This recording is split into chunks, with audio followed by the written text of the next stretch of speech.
Let's go to Adam in San Ramon. Adam, what's going on? Hey, man, how you been? Doing well, man. Listen, we've sucked for so long, and everyone's acting like a couple of fun games against the A's and Astros. We should go for it. We should go all in. But there's like 6 teams all competing for that second wild card, which gives you what? Like the right to play in a one-game playoff, like at Tampa Bay? Like to act like that's going to be satisfying, like, oh, we really ended our 20-year drought with a 9-3 loss at Tampa Bay. No one's going to be satisfied past that day. It's going to suck. As much as I hate giving the Astros literally even an applause, let alone one of the best closers in the league. As much as I hate that, you can't worry about this year. We are not competitive with the 6, 7 best teams in the league. We will get smoked in the playoffs.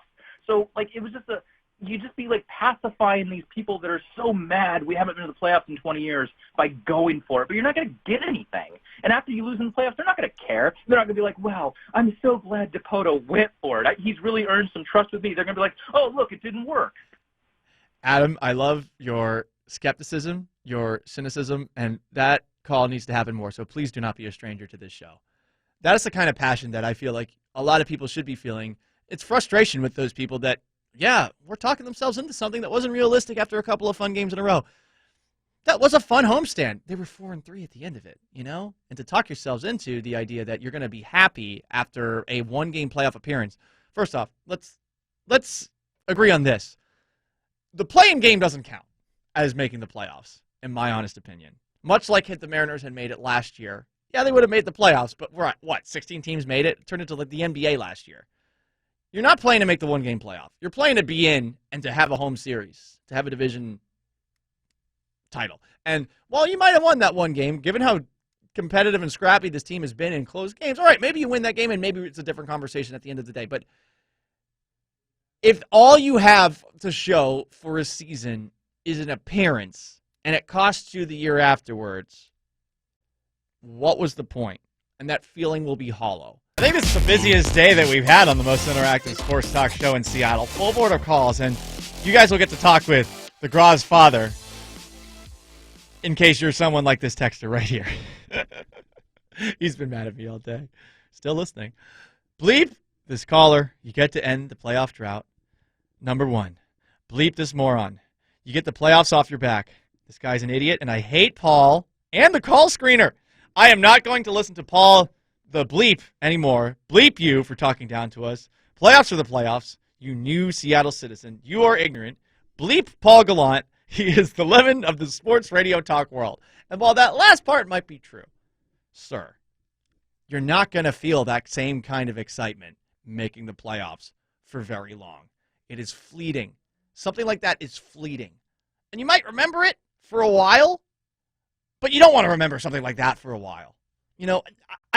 I get sad for everyone here when I go to the ballpark and I see the 3 banners that are up there. I'm going to let the Groz answer these questions for these callers first. Matt is in Edmonds. Matt, how you feeling 2 days later after the trade? Hey, thanks for taking the call, folks. I'm kind of with Groz on this one. I feel minutely better, but my reasoning is, and to be clear, I'm all in on build for the championship. I think that should be the ultimate goal.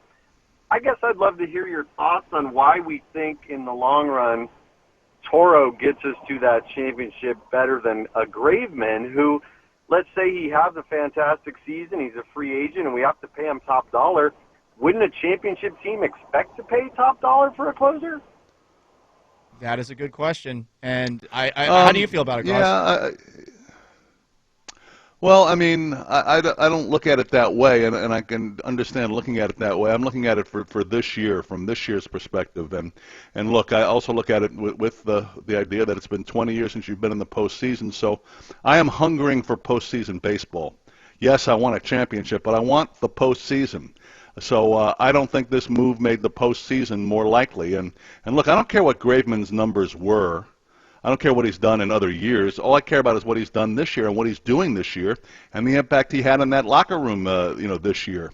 You really traded a guy who was a leader on that pitching staff. I mean, how are you going to find someone with 0.82 ERA and 10 saves in the back of that bullpen? You've got some good pitchers there, but who's to say that you've got that guy there? So Look, I'm not looking at this long term. I'm only looking at this short term.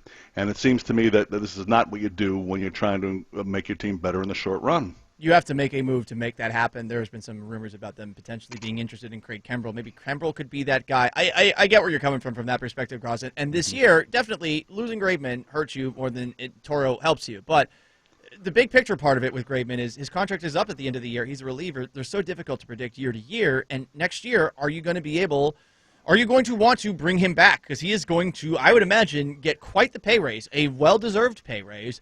And if I were Kendall Graveman and I can make life-changing money, I'm probably going to get it. And I don't know that the Mariners are necessarily going to be that willing to do it, and just knowing how unpredictable a reliever can be year to year. Sure. And honestly, Paul, I don't care. I'm only thinking about this year. I don't care what Kendall Graveman can do for you next year. That doesn't enter my thinking at all in this particular trade. I mean, we watched the game the night before. We've seen this great run. This team seems to have great chemistry. They seem to have the X factor going for them, and they seem to be ready to make a run. And you have taken away a key part of that.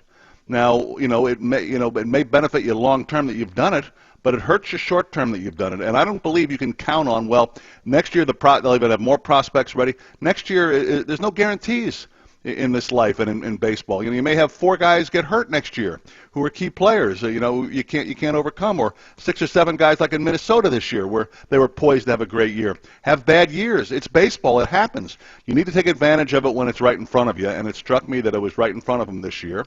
And they traded away a guy who was very important in that clubhouse, and I don't really see the point for doing it. Big Ed thinks this is a lousy trade. Big Ed, hit me. Well, Groz, I agree with a lot of his takes. I heard Graveman interviewed. He's a real sharp guy. I think he was like a assistant bullpen coach. The guys looked up to him. There's only about 3 leaders on this team. They traded one of them. It's not so much that they traded him; it's who they got. They got a utility infielder that was hitting .212 and a reliever with a 7.5 ERA, and you give up the best reliever statistic-wise in the AL for those 2 guys. So the guys, it reminded me of the Justin Smoke trade. Well, take it a step further. You're trading with the team in front of you in the standings. It's not just the team you're competing with for the wild card. It's the team in your own division you're making better, the Astros. I agree with you on that, Groz, but on the other side of things, Abraham Toro, could he be more than a utility infielder if he actually had the ability to play every day? He's 24 years old, and that infield is loaded. They got so many good players in that infield. I mean, you got Yuli Gurriel, you got at second base, you got Altuve, you got Carlos Correa, you got Alex Bregman. Mm-hmm. Like, he's got nowhere to play there. And I'm sure that, the Astros have done a really good job with their farm system and with the ability to actually add to what they have at the Major League roster over the last couple of years. I think even without Jeff Luhnow, they've done a fantastic job of building a roster. So I look at him and, maybe I'm a little bit biased due to the last 2 nights in the home runs that he's hit, but I think there is some potential with this guy more than just calling him a utility player. Yeah, I wouldn't call him that. And like I said, I'm not doubting that he isn't what they're saying he was, a guy who was blocked in his position and a guy who may be able to be, now that he's not behind those guys, can blossom here and be a plus player, and that may well be. I'm just talking about the real short term. I'm talking about the impact that trading Graveman had on your team, and the fact that normally to get better in your pennant race situation, you don't deal with the team in front of you, and you don't give them exactly what they need, and you don't fill a hole by making a new one. That's just not what you do when you're in a pennant race, in my opinion. So this trade may go down as a good one. We'll see. But I think for right now, for this year, this is a trade that hurt this club. If you're talking about this club who was, getting, people were kind of getting behind them a little bit. And just from someone who's been here for 20 years, and it's not Dipoto every single year, and I'm not attacking Dipoto. I'm just saying that for people who have been here for 20 years, this just feels like business as usual. Robertson Bothell. Robert, you don't like the trade. Hey, this was I won't say the word I said to your producer. This was a horrible trade. I'm kind of in the boat with Groz. I don't care about the future. I've been a Mariners fan since day one, 1977. And, just you guys at 710 and the Mariners organization have lived off the 95 season for too long. And I was so excited so damn excited. And then this happens, and I'm like, holy cow, man. You know, what is it with this organization? I'm going to say this. If we don't make the playoffs, Jerry should be fired immediately. Cheap service. I like that guy. That guy's a damn good manager. But that GM, I would ship him off to wherever island he should go because, man, he is screwing it up. Screwing it up. And I'm pissed. You know, I don't care if he goes after this big-name splash because I don't trust John Stanton. I don't. You know, it's all talk. So right now, yeah, I'm kind of pissed, but I don't care about the future. There's enough of the fan base who have been waiting for 25 damn years for the Mariners to make a real run at the playoffs. And we had a chance. You get rid of your best chip. Yeah, it's just, it's disgusting. That's what it is. It's disgusting. Thanks for letting me spew off, Paul. Absolutely, Robert. That's a great way to end it. And I know there's a lot of you guys out there. And I want to say this again. I'm not telling you how to feel here. I know one texter felt like I was talking down. I know I can be a tad condescending and smug at times, and for that, bear with me, because sometimes it's for effect. But real talk with you guys right now. I understand. Like, it's awful. You know, for me, I've been a really spoiled sports fan for most of my life, but I was obsessed with sports to a, honestly, unhealthy degree when I was a kid. And there was a time where, I mean, I took every single loss so personally. And when it finally happened, and it was so great. But you want it to finally happen all the way. You really do. And I think that they're going in the direction towards that. But I understand the lack of trust. They have to earn it back. And I'm hoping that Jerry Dipoto can do something over the next, 25 hours? 26, 25? I don't know. 25 hours? No, Don't do radio math. Yeah, we can't do that. Appreciate that, DJ. While they're getting me out of here,